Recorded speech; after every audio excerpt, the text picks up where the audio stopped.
Llegamos ya al final de nuestro estudio en esta epístola. Ha sido un poco largo porque lo hemos hecho de manera intermitente con otras enseñanzas de otros hermanos. Pero ya vamos llegando a los últimos versículos. Pensé en un momento dividir la enseñanza en los versículos que quedan, pero pienso que podemos abordar estos versículos hoy. Nos quedan desde el versículo 22 hasta el 25, pero vamos a hacer la lectura completa de la carta. Acompáñeme en la lectura. Comienzo San Judas, desde el versículo 1 hasta el final. Dice así la palabra del Señor. Judas, siervo de Jesucristo y hermano de Jacobo, a los llamados, santificados en Dios Padre y guardados en Jesucristo. Misericordia y paz y amor os sean multiplicados. Amados, por la gran solicitud que tenía de escribiros acerca de nuestra común salvación, me ha sido necesario escribiros exhortándoos que contendáis ardientemente por la fe que ha sido una vez dada a los santos. Porque algunos hombres han entrado encubiertamente, los que desde antes habían sido destinados para esta condenación, hombres impíos que convierten en libertinaje la gracia de nuestro Dios y niegan a Dios, el único soberano, y a nuestro Señor Jesucristo. Mas quiero recordaros que ya que una vez lo habéis sabido, que el Señor, habiendo salvado al pueblo, sacándolo de Egipto, después destruyó a los que no creyeron, y a los ángeles que no guardaron su dignidad, sino que abandonaron su propia morada, los ha guardado bajo oscuridad en prisiones eternas para el juicio del gran día, como Sodoma y Gomorra y las ciudades vecinas, las cuales de la misma manera que aquellos, habiendo fornicado o ido en pos de vicios contra naturaleza, fueron puestas por ejemplo, sufriendo el castigo del fuego eterno. No obstante, de la misma manera también estos soñadores mancillan la carne, rechazan la autoridad y blasfeman de las potestades superiores. Pero cuando el arcángel Miguel contendía con el diablo, disputando con él por el cuerpo de Moisés, no se atrevió a proferir juicio de maldición contra él, sino que dijo: el Señor te reprenda. Pero estos blasfeman de cuantas cosas no conocen, y en las que por naturaleza conocen se corrompen como animales irracionales. Ay de ellos, porque han seguido el camino de Caín, y se lanzaron por lucro en el error de Balaam, y perecieron en la contradicción de Coré. Estos son manchas en vuestros ágapes, que comiendo impúdicamente con vosotros se apacientan a sí mismos, nubes sin agua, llevadas de acá para allá por los vientos, árboles otoñales, sin fruto, 2 veces muertos y desarraigados, fieras ondas del mar, que espuman su propia vergüenza, estrellas errantes, para las cuales está reservada eternamente la oscuridad de las tinieblas. De estos también profetizó Enoc, séptimo desde Adán, diciendo: He aquí vino el Señor con sus santas decenas de millares, para hacer juicio contra todos, y dejar convictos a todos los impíos de todas sus obras impías que han hecho impíamente, y de todas las cosas duras que los pecadores impíos han hablado contra él. Estos son murmuradores, querellosos, que andan según sus propios deseos, cuya boca habla cosas infladas, adulando a las personas para sacar provecho. Pero vosotros, amados, tened memoria de las palabras que antes fueron dichas por los apóstoles de nuestro Señor Jesucristo, los que os decían: en el postrer tiempo habrá burladores que andarán según sus malvados deseos. Estos son los que causan divisiones, los sensuales, que no tienen al Espíritu. Pero vosotros, amados, edificándoos sobre vuestra santísima fe, orando en el Espíritu Santo, conservaos en el amor de Dios, esperando la misericordia de nuestro Señor Jesucristo para vida eterna. A algunos que dudan, convencedlos; a otros salvad, arrebatándolos del fuego; y de otro tened misericordia, con temor, aborreciendo aún la ropa contaminada por su carne. Y aquel que es poderoso para guardaros sin caída y presentaros sin mancha delante de su gloria, con gran alegría. Al único y sabio Dios, nuestro Salvador, sea gloria y majestad, imperio y potencia, ahora y por todos los siglos. Amén. Vamos a orar. Señor Dios, llegamos ante tu presencia en esta oración para pedir tu bendición en tu palabra que hemos leído y hemos de meditar. Gracias por cada uno de mis hermanos aquí presentes, como así también aquellos que siguen o sigan en el futuro esta exposición. Te pedimos, Señor, que tú traigas edificación. Gracias, Señor, porque tú estás en medio de tu pueblo reunido. Podemos adorarte por la escucha de tu palabra. Concédenos que nuestra alma reciba el alimento espiritual. Ayúdanos a discernir correctamente tu palabra, a ponerla en práctica, Señor, en todas aquellas cosas que corresponden, pero que seamos también formados en tu voluntad, en el conocimiento de lo que a ti te agrada, y podamos, Señor, avanzar en nuestra fe. Entendemos a la luz de tu palabra que hay una batalla que librar. Debemos contender por esta fe. Ayúdanos, Señor, a hacerlo de manera tal que tu nombre sea glorificado en nuestras vidas. Pedimos estas cosas en el nombre de Cristo Jesús. Amén. Muy bien, hermanos, entonces siempre hacemos un breve repaso de esta carta. Recordamos a Judas como un medio hermano del Señor Jesús, hermano de Jacobo, como dice también en el inicio.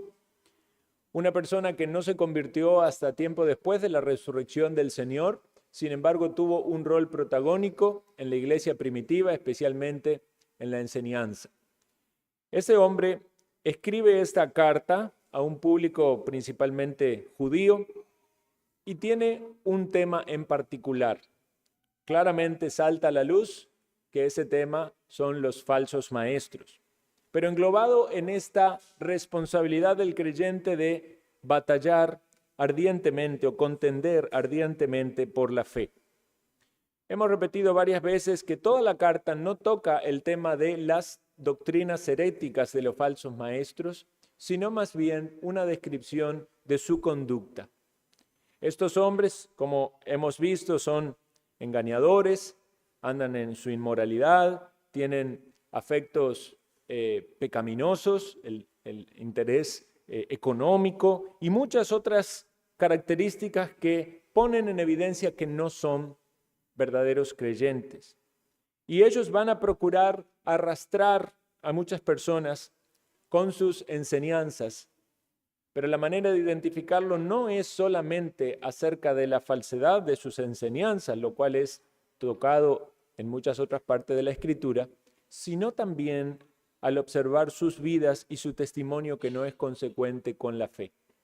Y esto no aplica solo para los falsos maestros como tal, sino para muchas personas que dicen ser creyentes, pero no viven a la luz de lo que la palabra de Dios muestra que se espera que un creyente, como un creyente, debe vivir.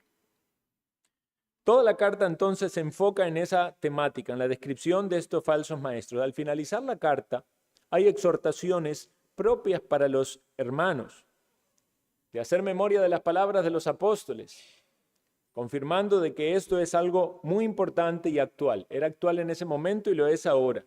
En los postreros tiempos vendrían burladores que andarían según sus malvados deseos. No hace falta ahondar mucho en la realidad de la iglesia cristiana, entre comillas, del día de hoy. Sabemos que hay muchos falsos maestros, muchos de esos con mucho poder, quizás hasta riquezas o popularidad, pero viven este tipo de vida que es desagradable a los ojos de Dios. Por eso vuelve a hablar a los hermanos, ahora ya no enfatizando en ellos, sino en las responsabilidades que ellos tienen como iglesia verdadera del Señor. Recordemos que esto es para ellos algo bien aplicable. O sea, estos hombres no estaban lejos de ellos, estaban allí. Notemos cuando habla de los ágapes, notemos que estaban muchas veces entre ellos. Entonces ellos debían identificar y ya luego relacionar y decir, vean esas enseñanzas, vea esta persona cómo vive, vean su vida licenciosa. Ellos tenían que actuar en su entorno de iglesia local. Nosotros quizás lo vemos desde nuestra perspectiva de una iglesia local. Cuando pensamos en los falsos maestros, pensamos en gente que está afuera o en otras iglesias. No pensamos entre nosotros, ¿verdad? Pero para ellos era algo muy relacionado con su situación. Por eso la urgencia de escribir de Judas.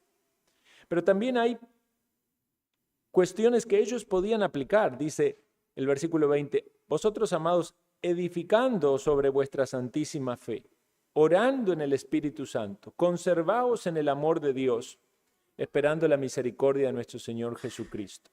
Si bien este fue el tema y era tan importante para ellos que pudieran batallar ardientemente por la fe y guardar la pureza de la iglesia local en advertir quiénes son los falsos maestros, eso no debía dejar de lado las responsabilidades que tenían como cuerpo de Cristo. Ellos debían edificarse, debían orar, debían mostrar el amor.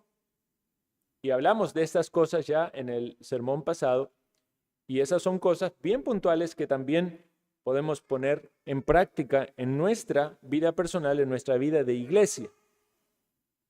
Debemos edificarnos, debemos orar en el Espíritu y debemos mostrar el amor de Dios unos para con otros.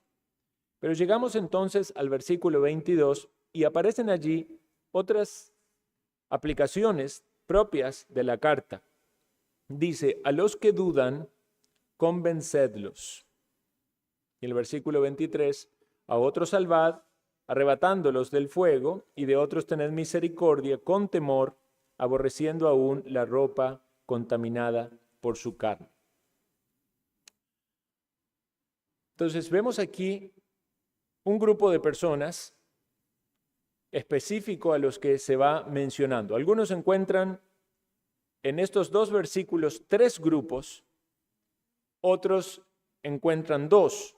Esto tiene que ver mucho con la traducción de la Biblia y también con cierta ambigüedad que hay en el griego, en el idioma original.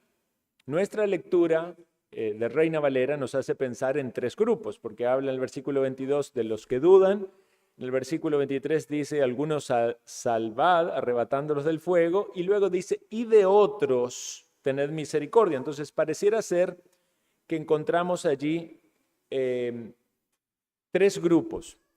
Sin embargo, yo estaba leyendo también otras versiones, tanto en idioma inglés como en idioma español. La versión de Reina Valera de Sociedad Bíblica Trinitaria utiliza otra traducción que nos hace pensar más bien en 2 grupos. Voy a leérsela, vamos a ver.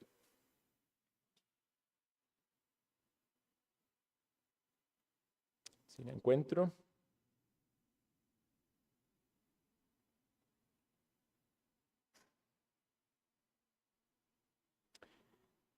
Dice así, versículo 23, mas salvad a otros con temor, arrebatándolos del fuego, aborreciendo aún la ropa contaminada por su carne. Creo que la diferencia está en que esa frase en nuestra versión de Reina Valera que dice, y a otros, nos hace pensar entonces, y de otros, nos hace pensar en 3 grupos. Vamos a considerar este tema. Debemos saber de que independientemente de entenderlo como 2 o 3 grupos, no es una variación significativa que necesariamente tenga que traer discordia en la iglesia del Señor. Lo que el autor está haciendo, lo que Judas está haciendo en esto, es mostrar de que hay diferentes tipos de personas a los cuales la manera de abordarlos debe ser diferente. Y el propósito de esto es poder ayudar a estas personas que de algún modo han estado bajo la influencia o están bajo las influencias de esos falsos maestros o falsos profetas. Consideremos también, hermano, un tema importante. Esta es una de las epístolas quizás más tempranas en su escritura. Y debemos pensar de que no se menciona en ella acerca de líderes o oficiales de la iglesia local. Pero a la luz de todo el consejo de Dios, sabemos que en las iglesias locales debe haber pastores. En otras epístolas es muy claro donde se habla de los pastores y específicamente de a responsabilidades o tareas que los pastores debían hacer, como por ejemplo cuando se habla de Timoteo o como cuando se le habla a Tito. Pero en este caso no son mencionados los pastores. Recordemos que en el primer tiempo de la iglesia del Señor, los apóstoles y también muchos que no estaban entre los 12 apóstoles, pero cumplían una función apostólica de enviados o siervos del Señor, como el caso de Judas, cumplían una tarea de autoridad sobre la iglesia que iba en expansión. Entonces, sabemos que hubo un tiempo de transición donde ya el ministerio de ellos iba de algún modo decreciendo y la necesidad de los pastores fue cada vez más grande. Por eso vemos en cartas mandatos o expresiones tales como del apóstol Pablo de que había dejado a Tito en Creta para que estableciese allí autoridades o ancianos. En este caso no hay mención de los ancianos y quizás es por eso que es necesario también instruir a toda la congregación acerca de cómo actuar con estas personas. Sin embargo, sabemos que en iglesias locales donde hay ancianos, donde hay pastores, todo aquello que tenga que ver con la disciplina eclesiástica va a ser dirigida por ellos. Sabemos que la disciplina eclesiástica es una responsabilidad de toda la iglesia, porque es la iglesia la que aplica disciplinas. Sin embargo, los pastores son llamados por Dios para manejar esos asuntos y gobernar dentro del grupo de la iglesia local. Entonces, estamos hablando en alguna medida de disciplina eclesiástica, pero no solamente de la disciplina eclesiástica que lleva, o disciplina pública que lleva a la excomunión, sino también estamos hablando de una disciplina eclesiástica formativa en la cual de algún modo todos tenemos una participación. Y entonces en este sentido, nosotros debemos vernos como siervos del Señor dentro de la iglesia local para hacer lo que el Señor ha mandado, sin dejar de lado de que sí es cierto, Dios coloca autoridades o pastores que van a guiar al rebaño y que van a dirigir ciertos procesos disciplinarios, pero así como en otras funciones, también nosotros sabemos que cada hermano, cada miembro que es una piedra viva del edificio de Dios debe aportar algo, así también en esto. Nos edificamos, oramos, mostramos amor y en algunos momentos va a ser necesario trabajar con algunas personas, quizás marcando que se están desviando de la sana doctrina, quizás marcando que se están asociando a personas que no son verdaderos siervos del Señor. Quizás no sea una realidad actual en nuestra iglesia local, pero sí debemos estar formados y preparados para esto. Pensemos entonces en el primer versículo. Dice, algunos que dudan, convencerlos. La idea aquí es de tener misericordia de estas personas que todavía no tienen claridad acerca de muchas cuestiones doctrinales o de práctica. Una versión dice, tened misericordia o compasión discerniendo. Esa es la primera clase de personas, la que está en una situación quizás menos comprometida. Aunque están inclinados en la dirección equivocada, todavía se les puede reprender, se les puede mostrar el error, se les puede hacer considerar aquello que esté mal. Y es aquí donde inevitablemente tenemos que saber los pasos bíblicos de la disciplina en la iglesia. Ustedes saben que si hay un problema de pecado en la iglesia interpersonal, Lo primero que una persona tiene que hacer no es como muchos creen, es ir y decirle al pastor. No, la Biblia nos habla y nos dice que si alguien peca contra nosotros, nosotros tenemos que buscar a nuestro hermano de forma privada y reconvenirle. Tenemos que decirle que ha pecado. O si lo vemos en alguna falla, tenemos que ir y mostrarle que está en una falla. El primer paso en la disciplina eclesiástica es un paso privado, que muchos quisieran saltarse, no quieren enfrentar a alguien, no quieren mostrarle que ha pecado. Pero es algo que la misma palabra de Dios nos manda. Luego, si alguien no reconoce su pecado o no hay una cuestión de paz en problemas interpersonales, sí es necesario buscar testigos. Es de pensarse que en una iglesia los pastores o los diáconos en algún modo, por ser oficiales, van a tener un rol prioritario como testigos en una disputa entre hermanos. Pero si eso no soluciona los problemas, entonces es necesario un paso mayor donde los pastores tienen una participación primaria de gobierno en la iglesia y dirigen a la iglesia para el entendimiento de la situación del alma de tal persona. Es llamado a esa persona en una reprensión pública a que se arrepienta de su mala conducta, de su pecado, a que solucione su problema interpersonal o que deje su mal actuar y esté en paz y en unidad con el grupo. Pero si tal persona no quiere arrepentirse de su pecado, permanece impenitente, entonces es necesario que haya una excomunión. Y nosotros, aún siendo una iglesia pequeña, ya hemos tenido que pasar por eso. Y son tiempos duros, difíciles, y no queremos que ninguna persona salga de la iglesia excomunicada. Pero tampoco podemos hacer caso omiso de la palabra del Señor y dejar que las personas sigan en su enemistad, en su pecado, en su problema, y que el pecado no sea tratado. Entonces nosotros debemos tener en cuenta de que hay pasos bíblicos establecidos para la solución de cualquier problema de pecado interpersonal. Generalmente esto se da más en pecados interpersonales.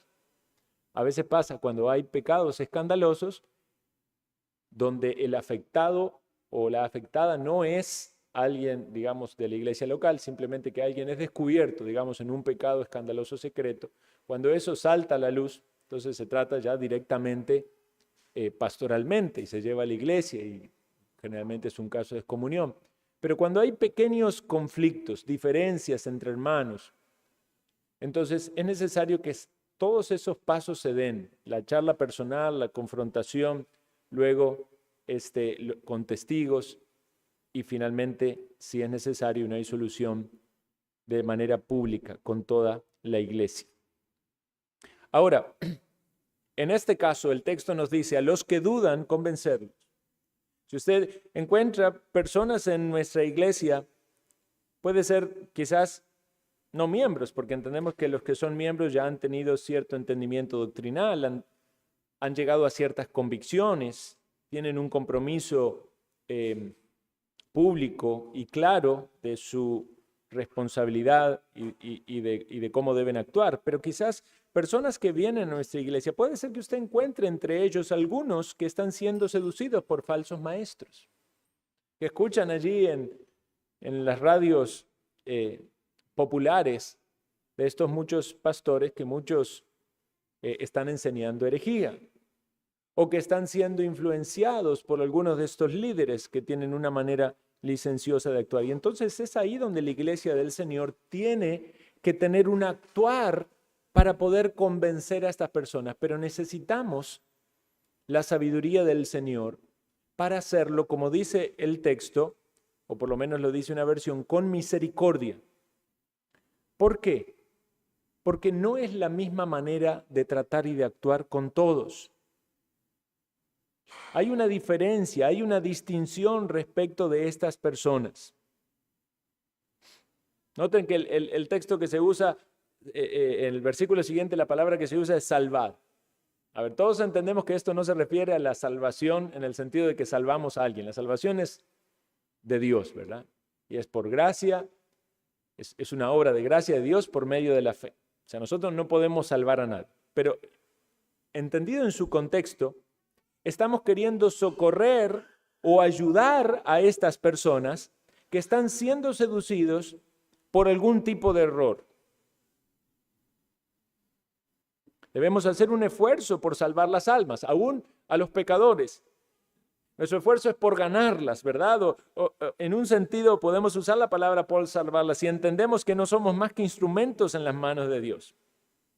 Entonces está este grupo que son como tiernos, como refinados, que no necesitan un trato duro de confrontación.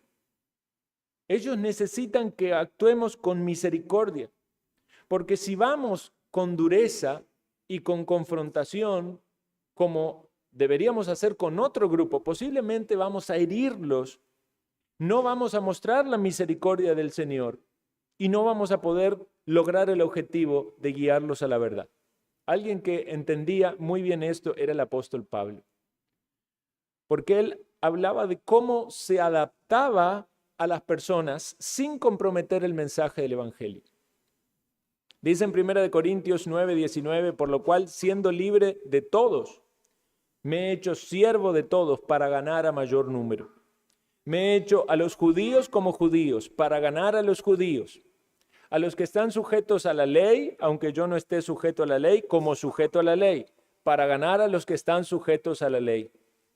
A los que están sin ley, como si yo estuviera sin ley, no estando yo sin ley, sino bajo la ley de Cristo, para ganar a los que están sin ley. Me he hecho débil a los débiles, para ganar a los débiles.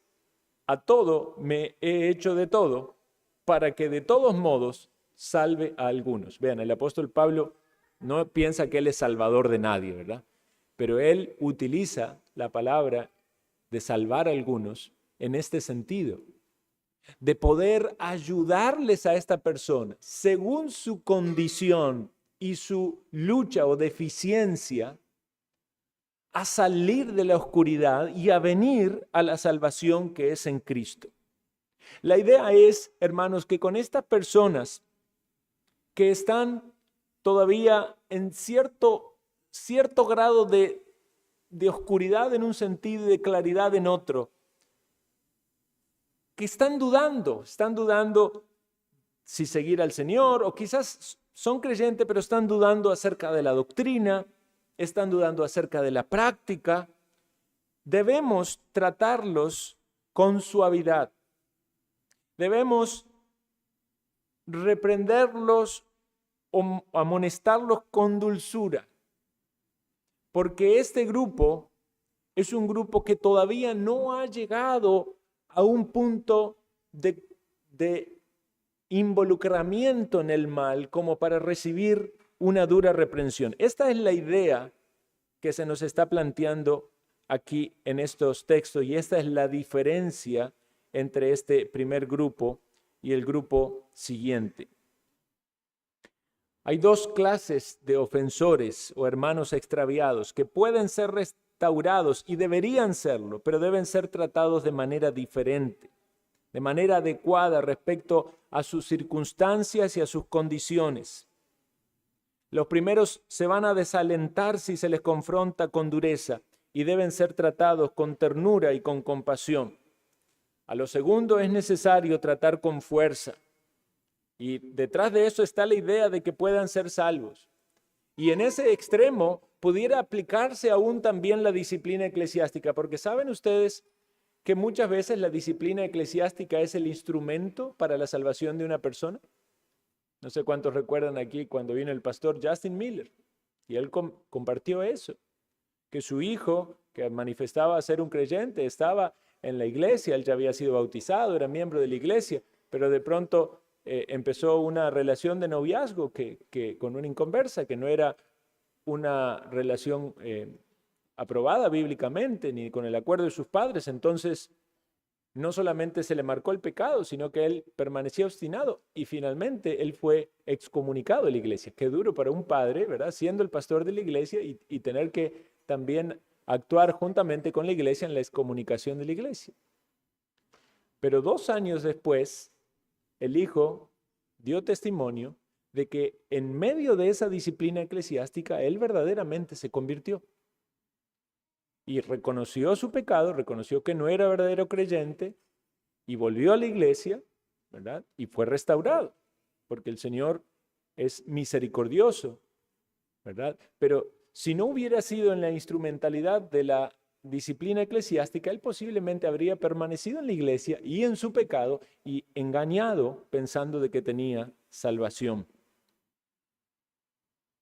Entonces, debemos ver que hay un grupo al cual vamos a mostrar compasión, lo vamos a instruir con mansedumbre, le vamos a reprender de manera amistosa y tierna, pero va a haber otro grupo al cual dice aquí, salvad arrebatándolos del fuego y tened misericordia con temor, aborreciendo aún la ropa contaminada por su carne.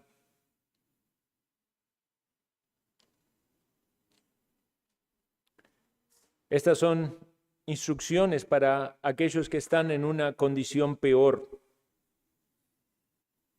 Esta es gente que ha avanzado y ha ido más lejos. Tienen un compromiso mayor con la falsedad, con la herejía o con el pecado. Debemos pensar en esto como personas que van camino al infierno, que están ya casi que quemándose. Por eso dice arrebatadlos del fuego. Recordemos que en la carta se mencionó varias oportunidades de juicio. Se habló de las ciudades en las cuales Dios destruyó, Sodoma y Gomorra, con fuego. Claro quedó en la mente de los lectores de esta carta que Dios trae su juicio. Estas personas deben ser más conscientes de los terrores que vienen en el juicio de Dios. Y así como nosotros, si vemos a una persona caminando hacia un cráter de un volcán, le advertiríamos de los problemas con mucho más firmeza que en otra situación de menor peligro. Aquí también nuestro accionar debe ser mayor. Por eso muchas veces es necesario denunciar el actuar de estos falsos maestros fuertemente, aún desde el púlpito, para que las personas adviertan el peligro que hay en seguirles. Sí, debemos también ser conscientes de esto. A veces puede ser que en algún momento algún púlpito se vaya demasiado hacia la crítica y lo único que se dedica a hablar es de todos los errores de las demás iglesias y de todas las herejías de los demás maestros. Eso también está mal, porque el pueblo de Dios necesita ser alimentado, ser instruido, el evangelio tiene que ser predicado. Pero no podemos callarnos cuando hay falsos maestros que están contaminando al rebaño.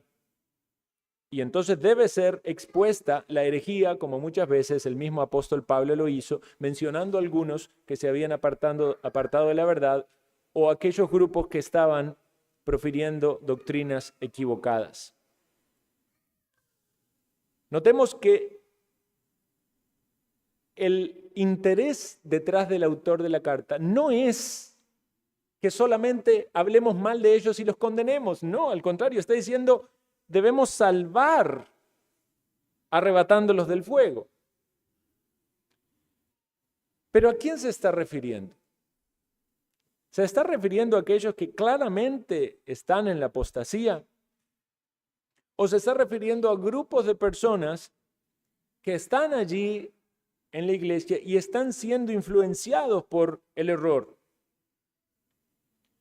Debemos entonces también pensar, algunos ya marcaron su rumbo, algunos ya están en la contradicción de Coré, en el camino de Caín, en el error de Balaam. Algunos ya marcaron su posición y yo no sé si hasta sería correcto entonces pensar en un ministerio para restaurar a esas personas. Digamos, estos ya falsos maestros públicamente conocidos, claramente heréticos, ¿verdad? Pero aquellos que están en nuestro entorno, aquellos que están, de alguna manera nosotros podemos actuar primariamente en nuestra iglesia local, pero quizás algún tipo de contacto más, personas que se están involucrando en caminos distorsionados, heréticos, o en una vida que está dándole crédito y siguiendo a falsos maestros con un compromiso aún mayor. Entonces debemos ayudarles, debemos sí salvarles, pero notemos cómo lo dice, aborreciendo aún la ropa contaminada por su carne. Entonces, es claro que hay una diferencia entre los primeros con los cuales vamos a convencerlos con misericordia, vamos a tener una cercanía, vamos a querer involucrarnos más con su vida y eso los queremos ayudar, pero ya nos tiene que dar asco la contaminación en la que están. Estamos ayudándolos, pero sin involucrarnos nosotros en los pecados de ellos. No debemos participar de los pecados de ellos. Algunos quizás no entienden esta aplicación de la palabra y entonces dicen, no, es que yo quiero ayudar a tal o cual persona. Ah, sí, ¿cómo vas a hacer? No, es que me invitó a la iglesia de él y entonces voy a ir, que vamos a escuchar allá a tal. ¿Pero es esa la manera de ayudarle? ¿Usted va a ir a exponerse a esa mala doctrina para que después él venga aquí a escuchar la palabra? ¿Usted piensa que esa es la manera? ¿No está usted más bien cediendo y siendo contaminado por los pecados en los cuales esa persona participa? Entonces debemos ayudarle, pero debemos saber de que ya están involucrados en pecado. Y la figura que utiliza aquí Judas es muy interesante porque está tomando del Antiguo Testamento posiblemente lo que tenía que ver con la contaminación de por cuerpo muerto. Si alguien tocaba un cuerpo muerto, quedaba contaminado, tenía que cambiarse sus vestiduras, participar de lavamientos. Otros sugieren que podía ser caso de algún tipo de enfermedad, como un flujo, o incluso la cuestión de la lepra, porque los leprosos también su ropa era contaminada, y todo lo que era contaminado no era apto ceremonialmente. Entonces, en todos estos casos existe la idea clara de aquello que contamina, que contagia, que es repugnante, que es desaprobado, que a Dios no le agrada y que nosotros, si queremos permanecer puros, santos en doctrina y en práctica, debemos distanciarnos de ello. Hay mucha sabiduría detrás de esta enseñanza.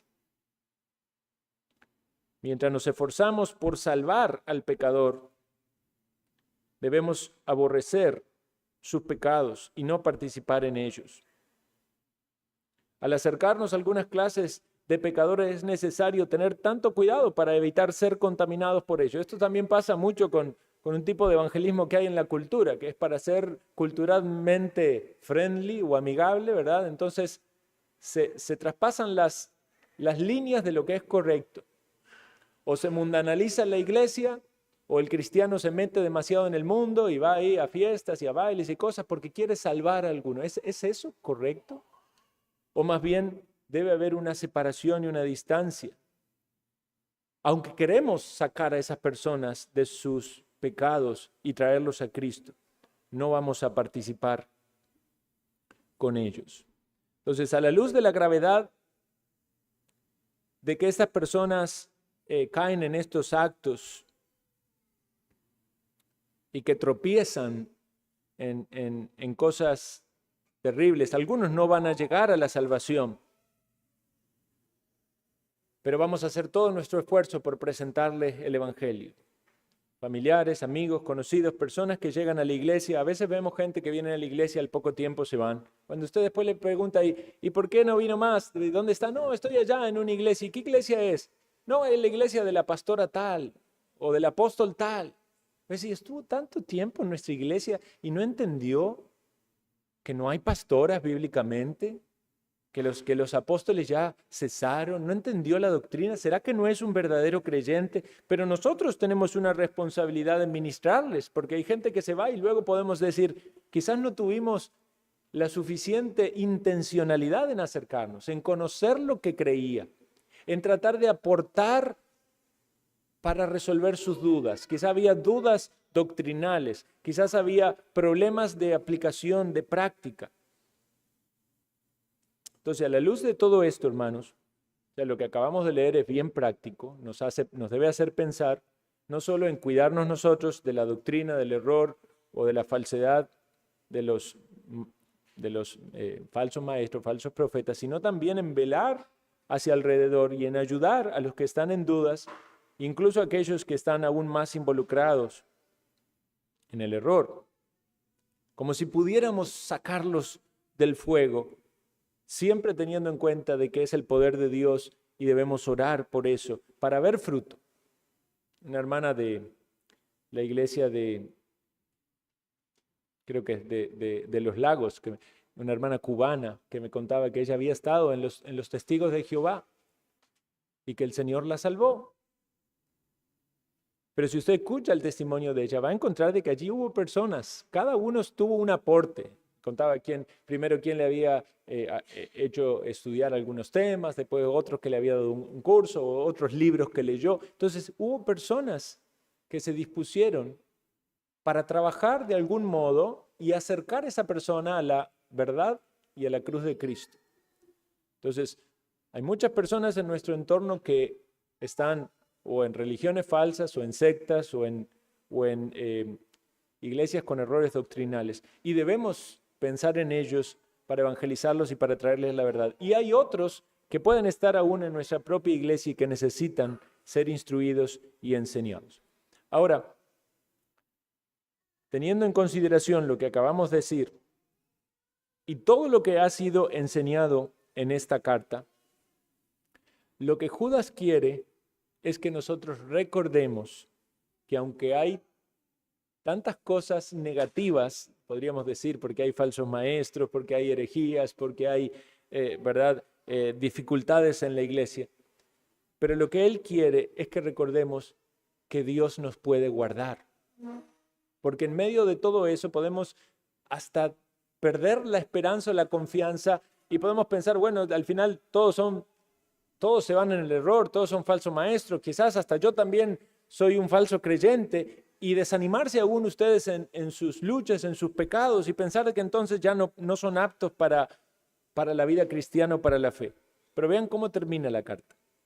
Y aquel que es poderoso de guardaros sin caída y presentaros sin mancha delante de su gloria con gran alegría. Esta doxología es preciosa.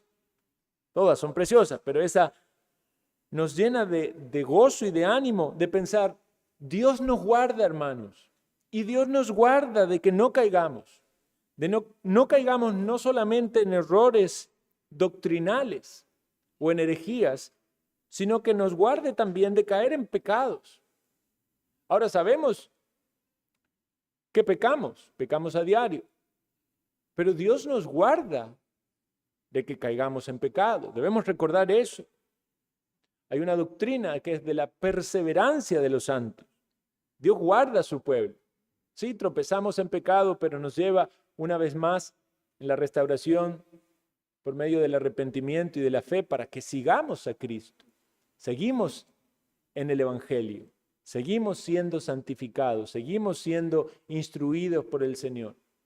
Aquellos que no son guiados al arrepentimiento y la fe se terminan apartando. Se apartan por doctrina, se apartan por prácticas, pero se van. Algunos se van siguiendo su propio camino, como dice Juan, no eran de nosotros y salieron de nosotros. Pero el verdadero creyente sigue en Cristo, porque ha sido salvo por gracia, no por sus obras.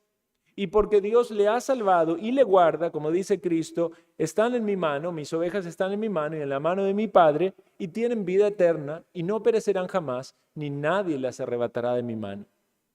Entonces, este Dios es poderoso para guardarnos sin caída. Debería ser un ánimo y un estímulo en medio de las luchas contra el pecado. Dios nos guarda sin caída porque es poderoso. Y nos va a presentar delante de su gloria con gran alegría su iglesia, pura y sin mancha, como una esposa ataviada para ser presentada delante del Señor. Al único y sabio Dios, nuestro Salvador, sea gloria y majestad, imperio y potencia, ahora y por todos los siglos. Amén. Recordemos, hermanos, que debemos contender ardientemente por la fe, porque Dios es poderoso para guardarnos sin caída, sin tropiezo, sin caer en el pecado. En Colosenses 1:22 habla de que Cristo por medio de la muerte nos va a presentar santos y sin mancha, irreprensibles delante de Él. Vamos a estar en su presencia, ya libres del pecado, ya libres de los peligros de esta vida. Ya no va a haber falsos maestros por los cuales preocuparnos, ni luchas en nuestra carne o en nuestro corazón. Vamos a ser transformados para estar delante de su presencia con gran gozo, porque hemos sido redimidos, rescatados. ¿Quién puede imaginarse de una manera apropiada lo que ha de ser estar frente a nuestro Señor? En 1 Timoteo 1:17 dice: por tanto, al Rey de los siglos, inmortal, invisible, al único y sabio Dios, sea honor y gloria por los siglos de los siglos. Amén. Las doxologías son preciosas, ¿verdad? En Mateo 6:13 nos habla, al final de la oración, nos dice: y no nos metas en tentación, mas líbranos del mal, porque tuyo es el reino y el poder y la gloria por todos los siglos. Amén. En todos nuestros afectos, hermanos, y aspiraciones, que Dios sea supremo. Hay pecado y aflicción que prevalece aquí, pero tenemos nuestra esperanza del poder de Dios manifestado en nuestras vidas en el cielo. Digno eres, Señor, de recibir la gloria, el honor y el poder, porque tú creaste todas las cosas y por tu voluntad fueron creadas.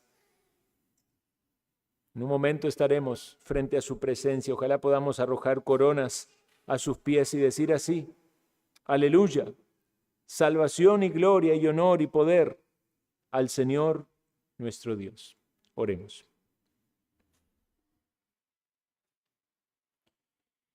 Te agradecemos, Señor, por el estudio de esta carta. Pedimos que esto que hemos meditado hoy también pueda alimentarnos espiritualmente y guiarnos en nuestra práctica. Ayúdanos, Señor, para alcanzar a esas personas que nos rodean, que están en un camino equivocado, camino del error, de doctrina o de práctica. Utilízanos, Señor, danos esa compasión y esa misericordia que tú has mostrado para con nosotros al salvarnos. Pedimos por nosotros, Señor, para que nuestra confianza esté en ti, de que nos guardarás, de que perseveraremos, de que un día estaremos en tu gloria, donde tú, Señor, serás exaltado por la salvación tan grande con que nos has salvado. Derrama tu bendición en medio de tu pueblo. Pedimos en los méritos de Cristo Jesús. Amén.